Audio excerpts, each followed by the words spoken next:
Ma Mission TV, le miroir du monde. Tant que nous avons rentré parlementaire, on a fait des choses. Comme si l'on a fait des choses, on a fait des choses. Tant que nous avons rentré parlementaire, ça signifie que la loi a sakate. Deuxièmement, pour le parlement, bako siéger était, donc envahir le parlement, donc on va dans la basse na banana biso même pendant un mois. Accord ya kingakati ya kinchweki entre Chilombo na M. Kabila et Taliba Congolais. Et là, ils ont conduit les accords avec Kingakati. Félix Chilombo a tenté de faire Moussala. Pour faire Moussala, tout le langage clair, il fallait assez débarrasser de la FCC. C'est clair. Nous avons une marche, il y a la Mouka. La marche, la marche de peste. Pour nous, 37 ans de pouvoir marche, nous avons des pestes. Bango balobi non violence mais kamba sala ka izaka violence mais loko tuzo comprendre te ide pesa lelaki bukonzi akomi yende azo diriger pays mukonzi mboka wa azana mukolota suka zanani Chilombo soki bazana eloko koloba pona nini bakolinga ba marché ba boma batu pona nini ministre abimi na parka zoloba yeme ya lobby ko banga te kende kozonga yeme inani donc na minute iza Kabila Azali, Félix Azali, biso ba Congolais, tous la derrière mukuna, pour tous linga dictature à Kabila, so Kabila lingu tika na mboko. Mais atika ko intimider Kabiso. Kabila te côté à Tshisekedi, so côté sécurité, MLC, la muk kaka même ba kombo wana bazoya. Ba me biso ba dialogue. Combien de dialogues ça na mboko? Congo Brazza, Kambuka moke. Pourquoi ba yukanaka? Moi je wana kala za quoi? Et ça montage parce que so côté l'image wana. Papa, mukuna za na mbongo ebele. Mukuna na serviteur de Dieu, mukuna za intellectuel. Yo ndimi ke mukuna na kabakata moyeza na butu, akende ko vana na mwasi, mama mokolo lokola chibola, ake forcer na kata mutuka. Mukuna za ngimo ke hotel. Mais tant que lobby état de droit et lobby vérité. Ça signifie que tant bo funi mutu. Ndenge mo beke zo loba. Soki preuve ezalité, bo laver mutu wana za état de droit. So preuve ezali bo sani bo kangiye. Yo nanga to landaki procéding ezalaki. To landaki. Na ndenge bakataki di kamango. Yo moko tango zo tunanga. Est-ce que preuve ezalaki? To ezalaki te. Ba respecter état de droit. État de droit il accepte car il faut kanga bato. Ozo kanga état de droit il accepte so ba funi mutu, faut ka bo kanga ye. État de droit peut ezali que no so ba funi mutu ba conseiller preuve ezalité botiki ye. Ma Mission TV, le miroir du monde. Bonjour mesdames et messieurs, ngabino gloire bosobe autrement dit bosoba lobo benga petit peuple. Ezaka te ke tokitaka na terrain kaka koluka bato ba otambola makolo ata bato pe bazana mituka to landaka bango tokende to yoka ba vie na bango parce que des fois ba koma wakize bango na bandenge moko boya mabe yango moni to yepe atokuta na papa nde to landi papa pe na kati to yeba soki likambo nyonso to eleka na Congo eza ndenge nini. Bonjour papa. Bonjour. Kombo nani ozana ni papa? Kombo nanga Monsieur Martin Ipala, mon appel. Monsieur Martin Ipala. Situation où ezoleka na mboka, situation sociale ya peuple congolais. Ndenge ezokendela. Peuple azolela, pasi souffrance. Yo ozo analyser d'abord situation wana ndenge ni. Bon, écoutez, situation économique en mboka na biso, je crois ebandi lelo te. Ebandi depuis des époques au Batios Bayibi. Mais pour ne pas que le Bamakama Karamingi, Congo oyo tozo mériter souffrance oyo te. Mais je crois que souffrance est parfois le comportement de biso. Il y a des compressions de biso. Politique est rendre biso vie difficile ou les conséquences des peuple sur le terrain. Alors vie sociale na biso d'abord pour le moment d'accord oui bien sûr Covid et comme si biso na situation parce que Covid est na Congo te est dans le monde entier ba payer belesika Covid et bana pe économie est paralysée mais o ya biso to koko bana kangaka na Covid te pour difficulté et bandi avant Covid avant Corona et bandi avant ça signifie que situation politique en mboka na biso yango ezo comme si biso que économie na biso est à par terre parce que politique ezo tambola malamu te ndeko na ngai politique ya mboka ezo tambola malamu te O wapi o ya kala to utaki na ngo ya Kabila ti to yokota na ya Félix to ezaka o ya Félix o ya siko politique ya Kabila c'est l'équipe papa Kabila c'est alongwa ozo kanga Kabila c'est alongwa politique wana ebomaki biso to mona ki gede coste yango to longolaki Kabila to longoli Kabila longwa mais le autre zo linga Kabila longwa 100% ça signifie politique wa Kabila longwa mais politique ya Kabila zo continuer na ndenge nini wana mais papa na ngai to kendaki ba élection oui d'accord ba nyonso te mais tu que to za na chef de l'état o le cas na moment ba élection c'est le cas to kozo souci maté ngala za contre bateau bazolo makama vérité des urnes pour l'état pour to comme lelo vérité des urnes c'est na tinate vérité des urnes to tikango to za na mokonzi za nango Félix Chilombo ozolanda aza président na biso tondima ye mais problème na biso eza nini Félix Tshilombo aza na temps te ya kosala mosala pour asala mosala toloba langage clair il fallait se débarrasser de la FCC c'est clair quand on parle de l'FCC on va M. Kabila donc politique Kabila wana et continuer balingi singa moyen Félix asala ezate c'est pourquoi rien ne marche papa nakata libala soki mama na papa bazo kanate mbo ekotambola te to eloko biso zoloba Félix a décidé à se débarrasser na Kabila FCC Félix asala nzela na ye omoni mbo ko changer ako se débarrasser ndenge nini aussi lotake ba accord réseau lié bango non seulement ba accord réseau lié bango ba nini gestion mboka mingi ezana maboko ya bato ya Kabila na ba institution belé kaka bango ya se débarrasser sera débarrasser c'est que ekosimba lisuta papa ozomona bino boza ba congolais esengela yeba mobeko accord ya kingakati ya Kinshweki entre Tshilombo na M. Kabila etali ba congolais te eloko ezo sangisa mboko ezo conduire mboko ezali accord ya kingakati te eloko ezo conduire mboko ezali constitution oyo biso ba congolais to vota to ndima na référendum ozoyoka constitution wana elobi te ke mboko ifo totambusa yango na accord ya kundulu pe ya Tshilombo na Kabila ça signifie que Tshilombo accord na Kabila biso congolais toyebi yango te tozoloba to respecter ba tchaki aza président asali nani a prêter serment azo ba responsabilité na ye soki Kabila aza na majorité o ezo la kisaketi le moment c'est les até mais ba possibilité juridique ezali ba mécanisme ezali o ya kozo na majorité et loko ni azo sala pour appliquer ba corwana appliquer pardon appliquer constitution et ça ba procédure judiciaire ils a procédure judiciaire o ezo permettre pour se débarrasser dans la majorité wana ezali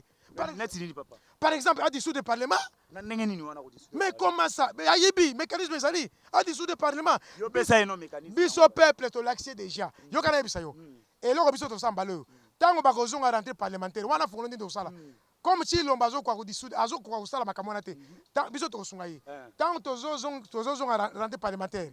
Ça signifie que loi mina kuna sakata ko lekate.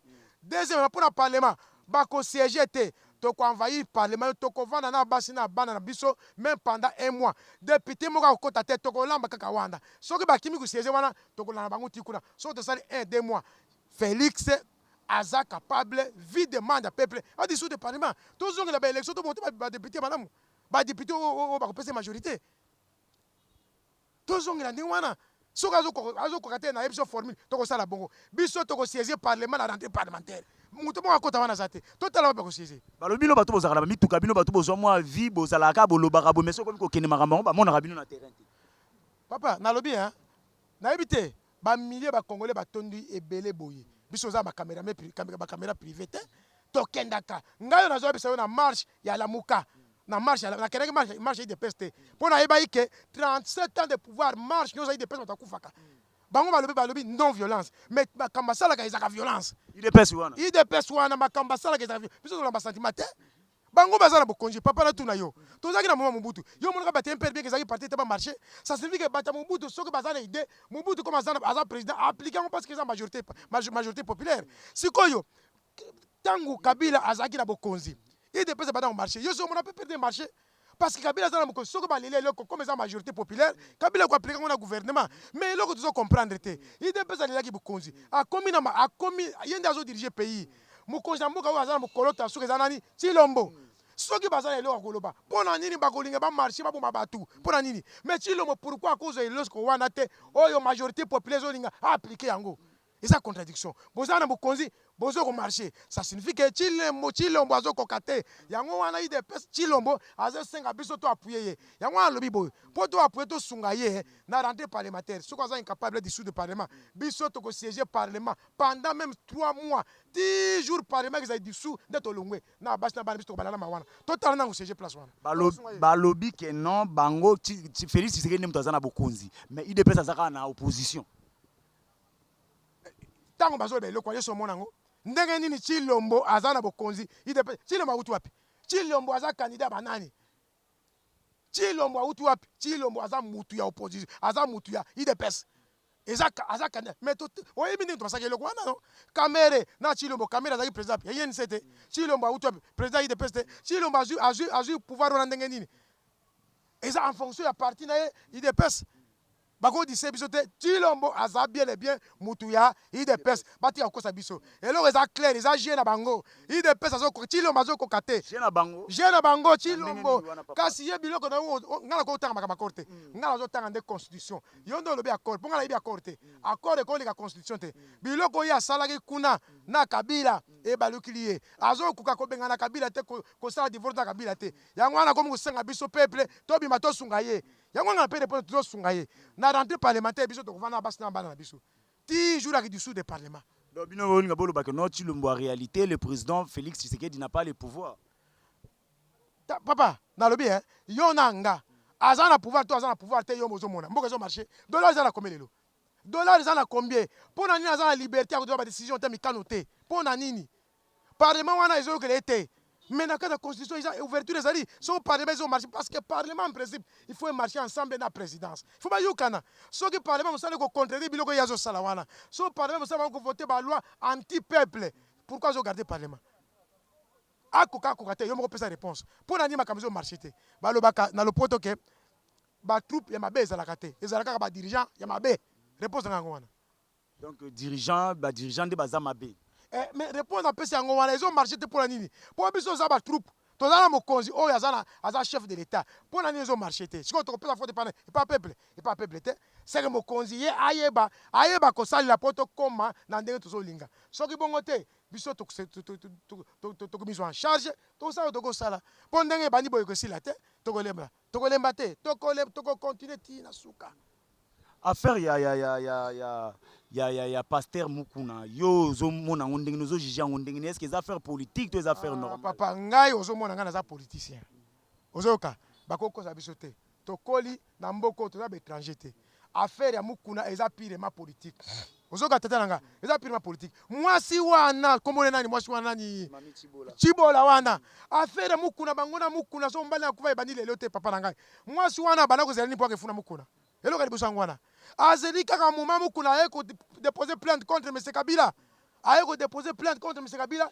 kaka période wana donc Mukuna a déposé contre M. Kabila 3 jours après moi je wala ke funa Mukuna eza na sens moi je wala kala za kwapi eza montage parce que soko tali image wana papa Mukuna za na mbongo ebele Mukuna za serviteur de Dieu Mukuna za intellectuel yo ndimi ke Mukuna na kabakata moyeza na butu akende ko vala na mwasi mama mokolo lokola Chibola ake forcer na kata mutuka Mukuna za ngimo en hôtel bon kala wana video wana pesa laki wapi ko bimaka mama Mukuna fundi Kabila Mukuna fundi Kabila lelo mbala moko 2-3 jours après ba yekanga Mukuna pour la procès ya Chibola donc eza montage ba juger malamu ba preuve ezalité eza montage ya vidéo batika Mukuna azonga biso ba congolais tozala derrière Mukuna po tozolinga dictature ya Kabila so Kabila lingi utika na mboko yo mais atika ko intimider biso atika ko intimider Chibola nani Tshilombo atika ko mutalobi boye ya kangisa ye mutalobi bo na batala ko ba mina ko wana batika ba je wana tolingi mboko na biso kendeva Kabila tia ko bengene te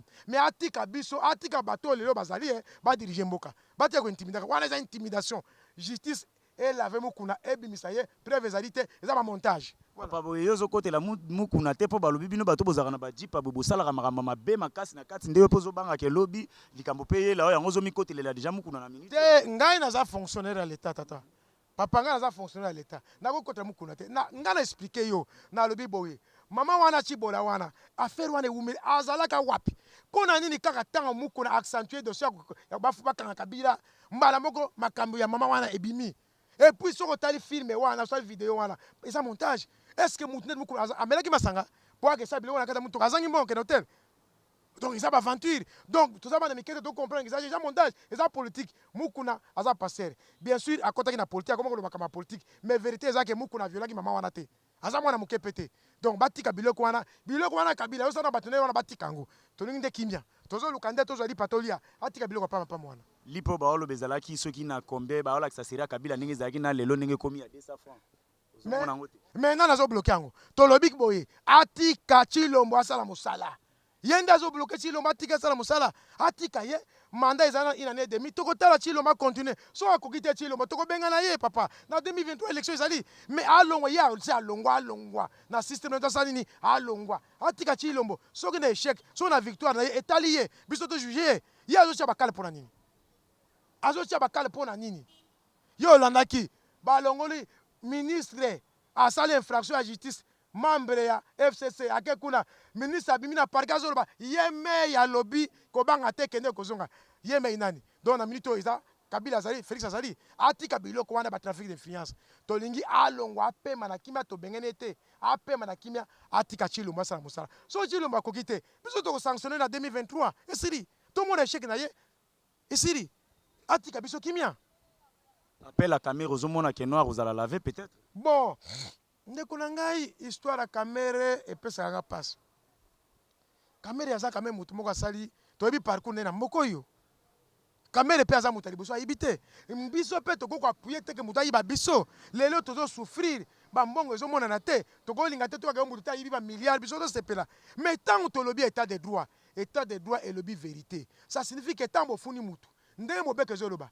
soki preuve ezali te bolave motu wana eza état de droit soki preuve ezali bosali nini bokangi ye yo na nga tolandaki procès ndenge ezalaki tolandaki na ndenge bakataki likambo yango yo moko ntango ozotuna nga est ce que preuve ezalaki to ezalaki te bakangi ye bakondani ye ye ake na appel ngai na yo tosala nini tozela eloko na kosenga bamagistrat barespecte état de droit elakisi te kaka il faut okanga bato ozokanga état de droit elakisi ke soki bafuni mutu foka bokanga ye état de droit mpe ezali kende soki bafuni mutu bakoseli ye preuve eza te botiki ye bango baza bajuriste bango nde bayebi mobeko basalela état de droit na bakote ozo mibale nakokanga nakotika eloko nakoloba kamera yango wana liloba no ya suka eza nini mpa na bapoliticien oyo bazolanda yo baautorité ya mboka na biso baoyoka yo siko par rapport à situation sociale ya mboka na biso dollar ezokende na 210 220 nayoki bakomi koloba omoni mboka na biso mpo na nga tozwi génération ya Mobutu tozwi génération ya Kabila bato nyonso wana bakoko ya lisusu te na mboka oyo basala misala bavanda me bapostule lisusu te tovote bango lisusu te mpo na zoloba bongo papa nakomi koyoka bakomi kobimisa baidia yoki bazoloba makambo ya dialogue mpo biloko bazosala wana suka na bango bakomela biso wapi na dialogue nde biloko wana bali koloba ma biloko wana nde esika na ye Tshilombo akoboma biso mpo moko oyo eza moko baventure donc bapoliticien moko boye bayokana donc bango na bango basalaka rotation baliaka groupe moko boye soki Kabila te kote ya Tshisekedi soki kote ya Tshisekedi te MLC lamu kaka même bakombo wana bazoya bamema biso na badialogue combien de dialogue osala na mboko Congo Brazza kambuka moke pourquoi bayokanaka toboyemaka badialogue yango nauti koloba ke Tshilombo nani Kabila atika Tshilombo asala mosala soki akwei na 2023 tolongole makambo ya dialogue toboyi nakoyebisa bakongole boyi nakoyebisa bapoliticien boyi biso tolingi kimia batika mabumu na bango kimia baso bazo bambongo batika biso kimia nalobi boyi comme Tshilombo ye wana aza wana batika ye a gagné a échoué ba kroka jambo wana yango wana zo modolo sanini ezo mata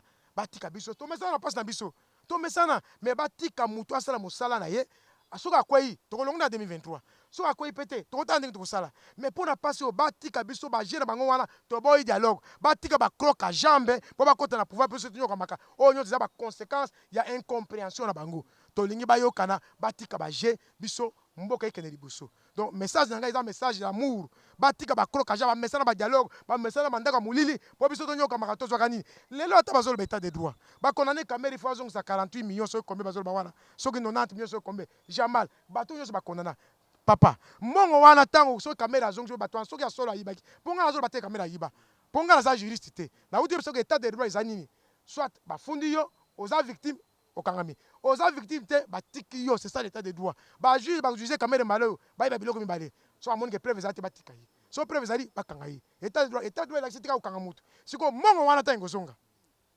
yo nanga tokomona yango mabe moma ya Kabila atiaka luzolo bambi awa luzolo bambi badosie ebele bimaka bamilliard na yo nanga mbongo wana tomona yango pasi kaka sur pasi sikoyo biso tozoka appuye o kamere o songa yibi oyo ntango mbongo wana ekozonga soki ya solo nga na yo kaka boye yango nazoloba bakongolais bafungola motema bapoliticien congolais batika motema mabe mais un jour ezali mokolo ezali batika makambo wana un jour banyokolaka biso me mokolo ezali message nanga yango wana batika baaventure batika baje bazosala wana tolingi kimia batika baje ya kashikashi wana mpo na mabumu na bango toboyi biloko wana en tout cas nga babino Gloire Bosobe nakanisaki keno bao batambolaka na mituka bango nde bazalaka malamu bango makambo ya politique etalaka bao batambolaka na mituka bango nde bazalaka malamu makambo politique etalaka bango te bango baliaka bien bavivaka bien nzoka